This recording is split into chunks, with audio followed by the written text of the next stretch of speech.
После того, как мы узнали, что было такое интервью, это было, кажется, в American Magazine, вот, я со своей стороны сделал такое заявление, обращение к нему, к Папе Римскому.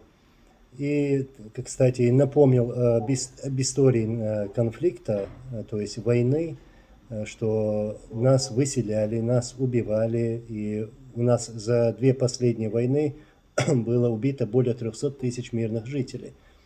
И, конечно же, мы беспокоимся за свой народ, за имя своего народа, и не хотим, чтобы кто-либо вот так вешал на нас ярлыки, называя вот наши народы, будь это бурятский народ, без разницы, или чеченский народ, и называя вот, что эти народы являются брутальными. Нет народов брутальных, нет народов жестоких, все народы хотят мира, но есть среди нас всех, у всех они такие есть, такие кадыровцы.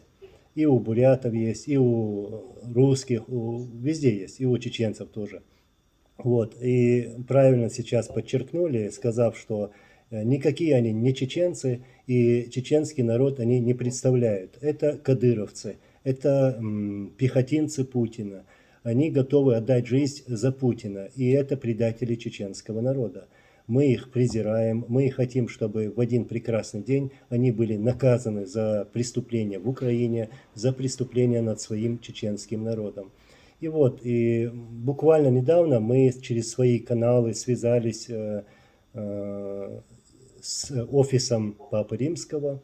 И, в общем, нам передали, что была ошибка, что было сказано, не имелся в виду народ, целый народ, а имелось в виду вот те силы, которые выступают за Российскую Федерацию. Ну, конечно же, мы хотим, чтобы такие люди, будь это Папа Римский, будь это лидер какой-то другой страны, знали эту историю, знали нашу трагическую историю, историю чеченского народа, что враг наш, Российская Федерация, которая веками нас убивала, являлась вот жестокой страной, которая сегодня показывает эту жестокость по отношению к украинскому народу.